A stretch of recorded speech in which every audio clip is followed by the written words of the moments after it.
Glória a Deus, glória a Deus, glória a Deus. Oh, aleluias, aleluia. Glórias a Ti, Senhor. Glórias ao Espírito Santo. Louvado seja o nosso Senhor Jesus Cristo. Queima de novo, Senhor. Queima de novo, queima sobre esse altar. Oh, aleluia. Oh, Deus. Oh, Igreja do Senhor Jesus. Louvado seja o nome do Senhor. Queridos, queremos trazer mais uma meditação da Palavra de Deus. Queremos trazer algo poderoso, algo forte. As 3 pessoas mais importantes em uma casa. Tá? Por isso nós vamos ler o texto de Provérbios, capítulo 24. Provérbios, capítulo 24, verso 3 e verso 4. Que diz assim, ó: com a sabedoria se edifica a casa, e com o entendimento ela se estabelece, e pelo conhecimento se encherão as câmaras com todos os bens preciosos e agradáveis. Glória a Deus. Aleluia. Amém? Eu poderia dizer que esses 3 elementos principais e importante para uma casa seria a sabedoria, que é o próprio Deus. Segundo, seria o entendimento, que seria o próprio Filho. E seria o conhecimento, que seria o Espírito Santo. Tá? Conhecimento vem do hebraico da'at. É o resultado de perceber e considerar. É ser colocado a par. É ficar à altura. É compreender. É ser sábio. O principal de tudo, o fornecedor da casa, o ambiente, de tudo que envolve a família, o chefe, ele tem que ser sábio. Ele tem que ter a sabedoria de Deus, para que ele possa gerir, para que ele possa administrar, para que ele possa governar bem a sua própria casa, a sua própria família. O primeiro pilar que nós encontramos aqui, para que possamos ter uma casa alicerçada, os alicerce edificada, é o próprio Deus. Se quisermos ter uma família abençoada, teremos que ter Deus em primeiro lugar. Teremos que colocar Deus dentro da nossa casa. Temos que colocar Deus em primeiro lugar. Deus é a sabedoria, o próprio Deus é a sabedoria. E Ele concede essa sabedoria às pessoas para que elas possam usá-las no seu dia a dia, usar dentro da sua família com sabedoria, com graça, com discernimento, dentro de acordo com a palavra de Deus. O entendimento, ele é do latim e significa entendere, que significa entender, reforçar ou mesmo estender. No caso aqui seria o próprio Jesus. Entendimento seria o próprio Jesus. Entendimento significa reforçar ou até mesmo estender, porque nós precisamos de entendimento. Precisamos entender, precisamos compreender como é cuidar de uma família, cuidar de um lar, cuidar de uma casa, cuidar de uma esposa, cuidar de filhos. estarmos envolvidos diretamente com essas questões que Deus nos ensina, que Deus nos mostra, para que a gente não cometa os erros, para que a gente não cometa as atrocidades, e para que a gente aprenda, né, para que a gente corrija, porque a vida cristã é uma faculdade, é um ensinamento que Deus transfere para cada um de nós. Tá? As 3 pessoas mais importantes de uma casa: Pai, Filho e Espírito Santo. Amém? Pai, Filho e Espírito Santo. Eu na verdade, estou no meu 2º relacionamento. E no primeiro relacionamento eu vivi com uma pessoa de 19 anos, para descobrir que eu fui pai muito cedo, fui responsável muito cedo por família, por cuidar de família, por trabalhar, por sustentar a família, por pagar aluguel, né? Aprender muita coisa. Depois de 19 anos houve uma ruptura dentro do nosso casamento, dentro da nossa família, e tudo isso que passou nesse meu primeiro relacionamento são coisas que Deus veio me ensinar, foi coisas que Deus veio me corrigir, para que eu não cometa os mesmos erros, não cometa os mesmos erros, as mesmas coisas que eu cometi no meu primeiro casamento. Eu perdi 19 anos da minha vida. Perdi 19 anos da minha vida para descobrir que aquilo não era de Deus. Porque muitas das vezes a gente se precipita. Muitas das vezes nós vamos na emoção. Muitas das vezes somos levados pela carnalidade, pela fraqueza. Muitas vezes a gente não ouve nossos pais. A gente quer e na verdade a gente vai quebrar a cara lá na frente. Muitas vezes Deus permite que isso aconteça para que a gente aprenda com os nossos erros. Deus não quer que a gente fique trocando de mulher todo o tempo. Não, Deus quer que a gente fique com uma família, com uma esposa, e viva com ela até a morte.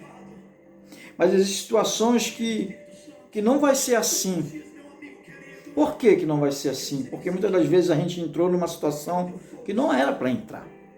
Muitas das vezes a gente entrou em algo que não era da parte de Deus. Quando é de Deus, Deus ele cria uma situação da gente ter a pessoa certa. Deus ele cria uma situação da gente encontrar a pessoa certa. Deus vai colocar a pessoa certa na nossa frente, na sua frente, o nosso relacionamento, o nosso casamento, o nosso futuro. Não é pessoa que vem nos atrapalhar, são pessoas que vêm para nos ajudar. Se for de Deus, vai dar certo. O problema é que nós nos antecipamos. O problema é que nós, muitas das vezes, colocamos a carroça na frente dos bois. Não sabemos esperar o tempo de Deus. Então eu tenho aprendido muito essas coisas. Deus tem me ensinado muitas coisas com relação à família, com relação a esperar o tempo de Deus, com relação à vontade permissiva de Deus. Eu venho de uma congregação que ela bombou de jovens, ela estourou de jovens, eram muitos jovens muito abençoados. E aconteceu que aqueles jovens, eles começaram a se envolver, eles começaram a se relacionar, eles começaram a namorar. E aí que está o perigo. O perigo está aí de você priorizar as coisas da sua vida e não priorizar aquilo que é de Deus. A Bíblia diz: buscar em primeiro lugar o reino dos céus, sua justiça, todas as coisas demais serão acrescentadas. Aqueles jovens, muitas das vezes, eles priorizaram os seus quando eles não namoravam, eles estavam firme e forte na igreja. Eles estavam firme e forte, envolvidos na obra de Deus. Quando começaram a namorar, quando começaram a se conhecer, depois começaram a priorizar o seu namoro, começaram a priorizar os seus relacionamentos. Muitos deles hoje estão afastados da presença de Deus. Muitos deles estão feridos, machucados, porque não esperaram o tempo de Deus. Muitos deles se perderam no mundo, voltaram para o mundo. Por quê? Porque se decepcionaram com a namorada, se decepcionaram com a igreja, se decepcionaram com Deus e deixaram Deus de lado. Hoje eles não estão com ninguém. Hoje eles estão fora, estão perdidos. Alguns deles se perderam. Poucos ainda restam que estão na presença de Deus. Então são coisas que eu vejo, que eu aprendi, não só com os meus erros, mas também com os erros dos outros. Nós aprendemos com os nossos erros e aprendemos com os erros dos outros. E não é isso que Deus quer. Deus quer que a gente cresça, que a gente desenvolva uma família sólida, uma família abençoada, uma família feliz, uma família de bênção, uma família que o esposo respeite sua esposa, que a esposa respeite seu marido, onde haja confiança, onde haja amor, onde haja compartilhamento, onde haja a sinceridade, onde haja fidelidade, onde haja Deus no meio, no centro da família. Muitos hoje não estão valorizando as suas famílias. Muitos hoje não estão valorizando o seu casamento. Muitos hoje não estão valorizando o ministério familiar que Deus colocou para a gente cuidar das nossas esposas, os nossos filhos. Amém, queridos? Casa é uma construção de cimentos e tijolos. Lar é uma construção de valores e princípios. Família não é uma coisa importante. Muitas pessoas dizem isso, muitas pessoas têm essa convicção de que família não é uma coisa importante, mas família é tudo. Família é tudo. Família é tudo que nós temos. É a coisa mais importante que nós temos, é a nossa família. Por isso nós devemos valorizar a nossa família. Por isso nós devemos valorizar Deus em primeiro lugar, o centro da nossa família, colocando essas três pessoas mais importantes dentro da nossa família: o Pai, o Filho e o Espírito Santo. Amém? Que a gente possa ter sabedoria, que a gente possa ter entendimento, para que a gente possa ter conhecimento da parte de Deus. E recuperar o tempo perdido.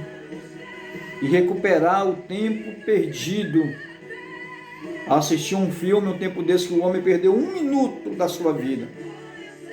Uma ida para o tribunal, houve um acidente e ele perdeu 1 minuto, chegou atrasado, e aquilo acarretou uma coisa muito grande em sua vida. Eu perdi 19. Conseguindo recuperar tudo aquilo que eu perdi, tudo aquilo que eu tinha perdido, tudo aquilo que eu perdi realmente,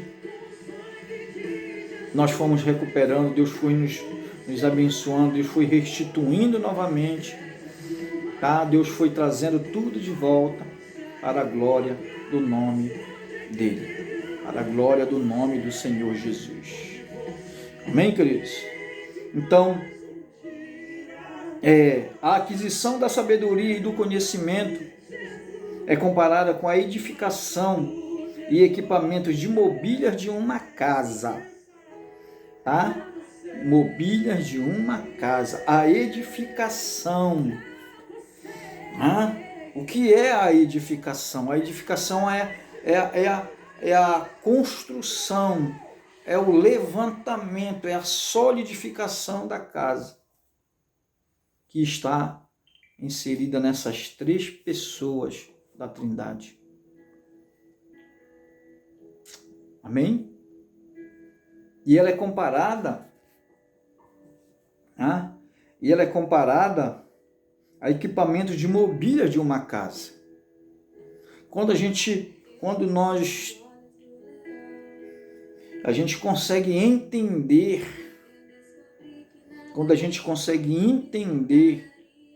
isso aqui, o que a Bíblia está dizendo? A Bíblia está dizendo que a nossa casa será mobiliada. A nossa casa terá bens, terá riquezas.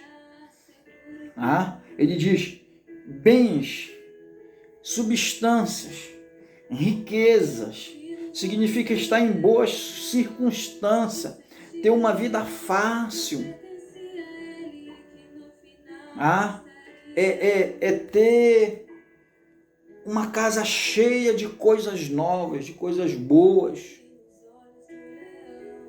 É ter uma casa cheia de coisas abençoadas por Deus. Nós ganhamos uma casa, nós ganhamos tudo que era novo para dentro de uma casa, nós compramos um guarda-roupa, uma mesa e o resto tudo nós ganhamos. Todas as coisas nós ganhamos. Por quê? Porque nós colocamos esses princípios da palavra de Deus em prática. Colocamos as 3 pessoas dentro da nossa casa, dentro da nossa família. Olha que a Bíblia está dizendo.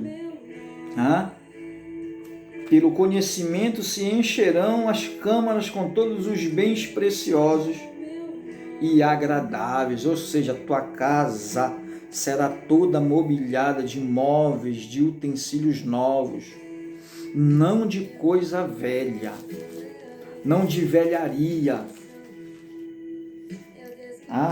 não de velharia, mas de coisas novas. Quando a gente entende esses princípios da palavra de Deus, quando a gente coloca esses princípios da palavra de Deus em prática. Amém? Provérbios 21, verso 9 diz assim: é melhor morar num canto de telhado do que ter como companheira em casa ampla uma mulher briguenta. Ninguém quer morar com uma mulher briguenta. O que o salmista está dizendo? Que é melhor você ficar só, que é melhor você estar solitário, do que você arrumar uma mulher que só vai brigar, que só vai reclamar. Que é melhor você estar sozinho. E eu tenho visto que muitos jovens, eles estão se precipitando na questão de relacionamento, não estão se segurando mais como deveriam se segurar, estão se precipitando, estão trocando as coisas. Hoje as pessoas estão fazendo do noivado um casamento. Hoje as pessoas estão noivando e já estão morando junto, sem ter emprego, sem ter um trabalho, sem ter uma casa. Eu tenho visto, tem acontecido isso aqui próximo de nós. Eu tenho visto que jovens estão fazendo o contrário do que era para fazer. Já 2 jovens que eu conheço que fizeram isso. Fizeram de um noivado um casamento. Gastaram tanto dinheiro com o noivado, deveriam ter casado. Não. Muitos jovens hoje têm se precipitado. Muitas jovens têm engravidado cedo, não têm pensado nas consequências do que é um filho, do que é uma família, do que é cuidar de uma criança. E é triste, porque Paulo vai dizer que se tu não consegue te segurar, tu não consegue Melhor que você case, mas se você consegue, é melhor você ficar solteiro. Eu não vejo sabedoria nenhuma em Salomão arrumar 1000 mulheres. Eu não vejo sabedoria nenhuma de um homem arrumar várias mulheres pela rua, engravidando várias mulheres. Parece que isso o torna ele mais homem do que o outro. Não é. Isso é uma tremenda babaquice, tremenda idiotice. Não vejo sabedoria em Salomão em ter 1000 mulheres. Sabedoria é você ter uma mulher, que você respeite ela, que você ame ela, que você trate bem dela, que ela te trate bem, que ela cuide de você, que você cuide dela, que haja amor, que haja respeito, que haja consideração. Isso é sabedoria. Isso é ser sábio. E o que Deus quer é nos abençoar, é abençoar a nossa família. E o que Deus quer é abençoar a nossa casa. Muitas pessoas aí já passaram por vários tipos de relacionamento e não aprenderam ainda com os seus erros. Muitos amigos meus já estão no segundo, no terceiro relacionamento. Deus é tão bom, Deus foi tão bom comigo que me deu uma oportunidade de ter uma segunda pessoa. Deus é tão bom que Ele me ensinou tantas coisas que às vezes a gente não está preparado para receber. E Deus nos concede uma segunda chance, uma segunda oportunidade para nos mostrar que nós estávamos errados, para nos mostrar que Ele estava certo e nós estávamos errados, para mostrar que as nossas convicções, que os nossos desejos não podem estar acima da vontade de Deus, não pode estar em primeiro lugar do que a vontade de Deus. Deus é o centro. Deus é o centro da família, Deus é o centro do lar, Deus é o centro da casa. Que Ele abençoe a tua casa, que Ele abençoe a tua família com toda sorte de bens preciosos, com toda sorte de riquezas dentro do teu lar, dentro da tua família. Que Deus te prospere, que Deus abençoe poderosamente o teu relacionamento. Que Deus abençoe a sua família, os seus filhos, a sua esposa. Que Deus abençoe o seu lar, no nome de Jesus, com essas 3 pessoas mais importantes dentro de uma casa. Não se precipite. Tenha a mente de Cristo. Haja de acordo com a mente de Cristo.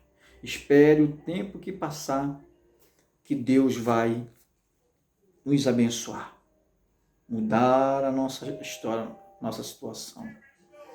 Amém, queridos? Quando a gente lê a primeira carta de Pedro, a primeira carta de Pedro, no capítulo 3, 1 Pedro capítulo 3, Pedro vai nos mostrar como deve ser a família cristã. Na primeira carta do apóstolo Pedro, ele vai dizer como deve ser uma família cristã. Como deve viver a família cristã. Diz assim, do mesmo modo as mulheres sujeite-se cada uma a seu marido, a fim de que, se ele não obedece à palavra, seja ganho sem palavras, pelo procedimento de sua mulher, observando a conduta honesta e respeitosa de vocês. A beleza de vocês não deve estar nos enfeites exteriores, como cabelos trançados e joias de ouro ou roupas finas. Ao contrário, esteja no seu interior, que não perece, beleza demonstrada no espírito dócil e tranquilo, o que é de grande valor para Deus. Pois era assim que também costumava adornar-se as santas mulheres do passado, cuja esperança estava em Deus. Elas se sujeitavam cada uma a seu marido, como Sara, que obedecia a Abraão e o chamava de Senhor. Dela vocês serão filhas, se praticarem o bem e não darem lugar ao medo. Do mesmo modo, vocês, maridos, sejam sábios no convívio com suas mulheres e tratem-na com honra, como parte mais frágil e corredeira do dom da graça da vida, de forma que não seja interrompida as suas orações. Amém? Olha o que aqui Pedro está falando. Ele está falando de responsabilidade. Pedro está falando de moderação.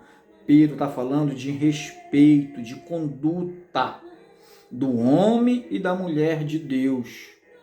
Tá? Ele está falando de algo bem importante para nós hoje. Tá? Que é como devemos tratar nossas esposas, como devemos tratar, né? As mulheres devem tratar os esposos e como devemos nos comportar, tá? No nosso lar, na igreja e na sociedade. Tá? Muitas das vezes nós somos só servos de Deus dentro da igreja. No nosso lar somos outras pessoas. Muitas das vezes nós somos vistos como homens e mulheres de Deus só dentro da igreja. Fora dela, nós temos outro comportamento, nós temos outras atitudes. Isso precisa mudar, isso precisa ser mudado, essa ótica precisa ser mudada. Nós somos homens e mulheres de Deus. Nós devemos respeitar e tratar bem não só a nossa família, como também as pessoas. É como aquela história que diz que a mulher levou a cama, levou as coisas da casa dela tudinho para dentro da igreja. Né? Levou tudo, levou cama, levou geladeira, levou sofá, levou tudo para dentro da igreja. Né? Quando o pastor chegou, que viu aquilo, ficou assustado e perguntou para a mulher: por que você trouxe tudo isso para cá? Por que você trouxe todos esses tecidos para dentro da igreja? Não, porque o meu marido aqui, ele me trata bem, em casa é totalmente diferente. Então nós devemos mudar essa ótica como homens de Deus, como os pastores, como os líderes, como chefe de família, para que a gente seja exemplo para a nossa sociedade e para o mundo, no nome de Jesus. Tá? Deus abençoe a todos, tá? E até a próxima oportunidade. Obrigado por tudo, no nome de Jesus. Amém? Graças a Deus.